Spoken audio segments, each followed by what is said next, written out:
Welcome to Goblin Hobbies. Stamping is a relatively new technique in the world of miniature painting. It's a new skill that you can learn. Today, we're going to focus on the most common problems that folks run into and how to solve them. Here's how it looks when everything goes as planned. Dab some color onto the plate. Scrape away the excess. Grab the stamper. Gentle roll of the wrist. Check the design. Prune back any extras. Line it up. Firm press straight down. Hold for a second. Lift straight up. And there you go. When it works, this is amazing. But if it's not working, it's frustrating. The good news is that it's normally just one or two little tweaks that make all the difference. By now, Brent and Casey have taught hundreds of people how to use their stamping kits. We've seen the issues that folks run into, and we know the cues to get you back on track. The most common problem, by far, is a failure at the pickup stage. You go to grab the design from the plate, but nothing sticks to the silicone. Don't worry, we can fix this. The first thing to check is that you're dabbing enough color onto the design. There should be a nice little droplet on there. A mistake that some people make is to slowly and carefully brush on a thin layer. A thin layer will dry too fast, and dry color won't transfer out of the etching. Dab on a nice blob. The solvents are evaporating quickly, but they're evaporating from the top of the droplet, and the liquid color down in the etching will be protected for a couple of minutes. You have time to get organized and get ready to work quickly for the next couple of steps. Okay, pick up the scraper. The cues to remember are to work fast and to use a gentle touch with the pickup. Angle the scraper, start ahead of the blob, and pull it across the design. We use a 45-degree angle like this and move in this direction. This starts a clock. The thin layer in the etching is drying fast. For training purposes, assume that you only have a couple of seconds to get that design off of the plate and onto the stamper. The situation isn't quite that dire, but until you get the hang of it, you should go as fast as possible. Drop the scraper on a paper towel. Grab the stamper, shoot from the hip, and do a gentle roll over the design. Now here is the most important tip in this video. Be gentle. The pressure between the silicone and the steel should be as light as you can possibly make it. The pressure should barely be the weight of the stamper. Do not press at all. If anything, you're supporting the weight of the stamper as you guide it through this motion. It's worth practicing this movement. Start ahead of the design and roll the stamper through and past the design. This gentle touch is the trick that really seems to help a lot of people. Okay, here are some affirmations to help you work fast. First, your scrape was probably fine. You did great. Keep going. Some people have the instinct to come back and do a second or third scrape. Multiple scrapes don't usually help, and the clock is ticking. Don't doubt yourself. It's normal if you fill in some nearby designs, and it's okay if there are streaks of color on the top surface of the steel. Those streaks are so thin that they'll be dry in the second or two that it takes you to grab the stamper. Your scrape should be fast, decisive, and done. The next affirmation is that you don't need to aim for the pickup. You've got this. Drop the scraper, grab the stamper, and go. Shoot from the hip. The goal is to get your design somewhere near the center of the stamper, but it doesn't need to be precise. It's a relatively big target, and you can do this. Don't aim. Start the gentle roll ahead of the design and follow through past the design. Okay, now you can slow down for a second or two and check the head of the stamper. There are three possibilities: a good pickup, a mediocre pickup, or no pickup. If the design didn't pick up, we'll reset and try again. If you got a pickup, but it's not quite right, then you don't have to put it on your model. Stamp the imperfect design onto a piece of paper or a piece of tape, and get ready to try again. Before we try again, we'll wipe the plate clean with a bit of acetone. Let's talk about gear for a second. If things aren't working, it's either a skill issue or a gear issue. For the Stampin' plates themselves, there's not too much that can go wrong. Remember to take off the protective plastic film. Between each use, you should clean the plate by wiping it down to bare steel using acetone. Pure 100% acetone works the best. The brands that call it 99% pure are fine too. In stores, you can find acetone sold near the paint strippers and near the nail polish. If you're getting acetone in the cosmetics aisle, don't buy the kind with moisturizers and vitamins in it. Just get acetone. A quick wipe and the plate will be reset and good to go again.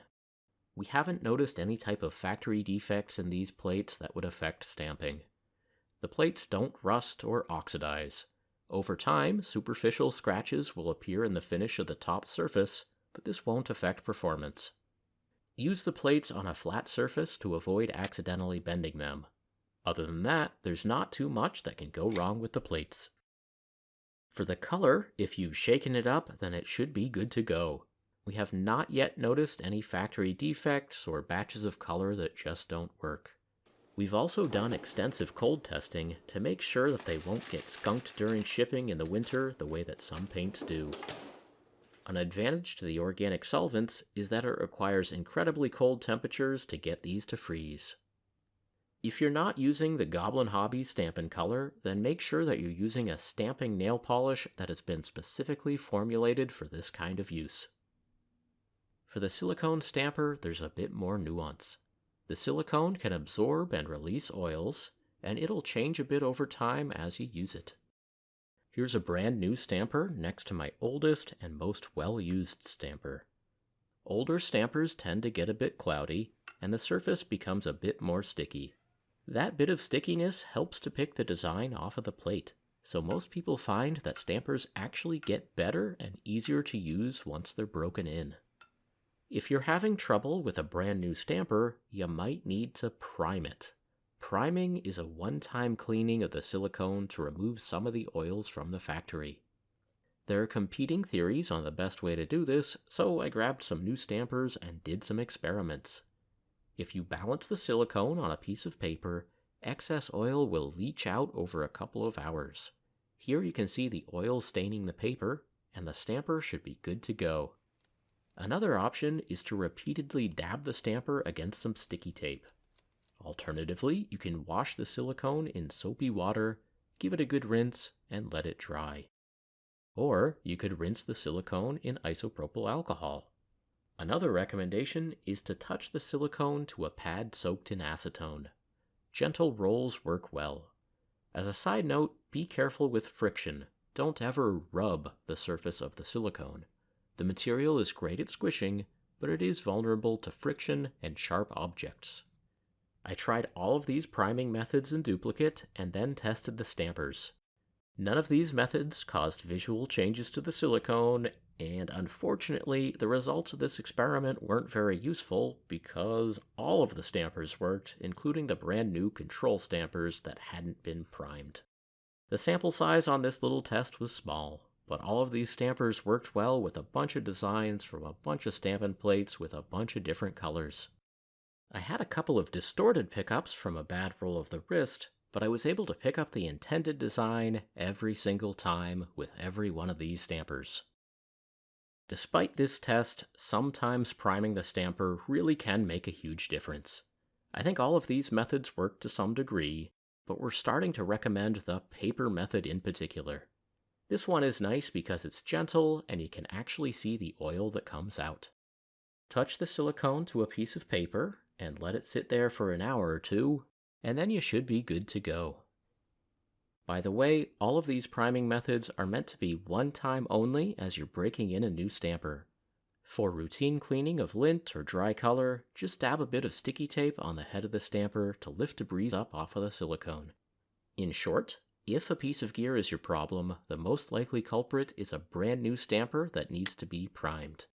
Once a stamper is primed and working, they seem to keep working, and they even seem to get better with age. So the tips so far: prime your stamper before the first use, keep the plates and stamper clean between uses, and make sure to shake the bottle of Stampin' color. Work fast, work gentle, and you'll start to get some good pickups. So once you start getting good pickups, what do you do with them? Well, the color is still drying fast, and we're still on the clock, but we have a little more time to work with here than we had for the pickup.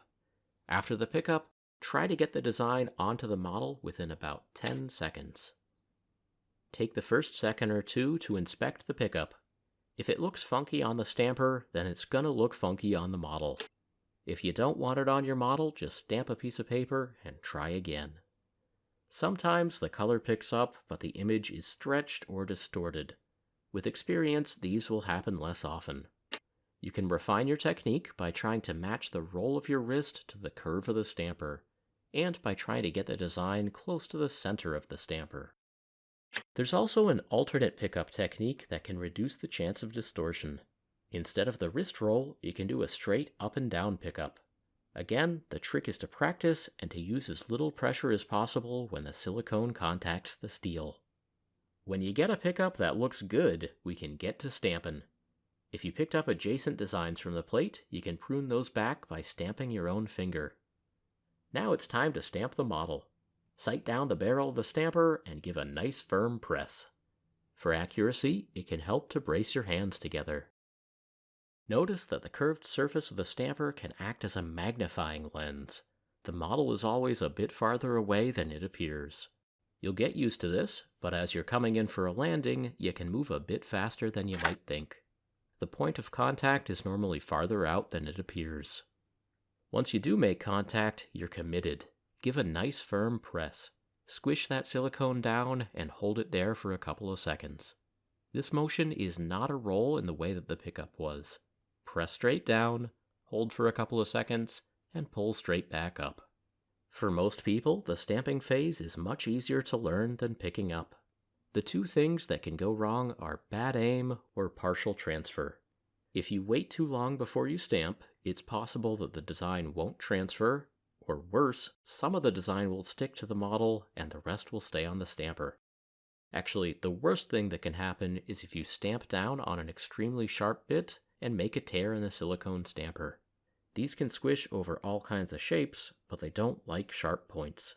These big goblin ears are right on the edge of what the silicone can withstand. This is risky. Don't do this. Anyway, as long as you don't dilly-dally, the success rate for a full transfer of the design from the stamper to the model is extremely high. Stamping is a new technique in the world of miniature painting, and we're all still learning. The pickup can be challenging for beginners, but it's a skill that seems to really snap into place once you get the hang of it. We've watched hundreds of people experience that aha moment when they figure it out, and it's a beautiful thing. We're always looking for better ways to teach. Let us know how your stampin' is going. We want to know what's working and what's not. We want to know what the sticking points are and what tips have been the most useful. Okay, that's it for today. Thanks for watching, and have fun stampin'.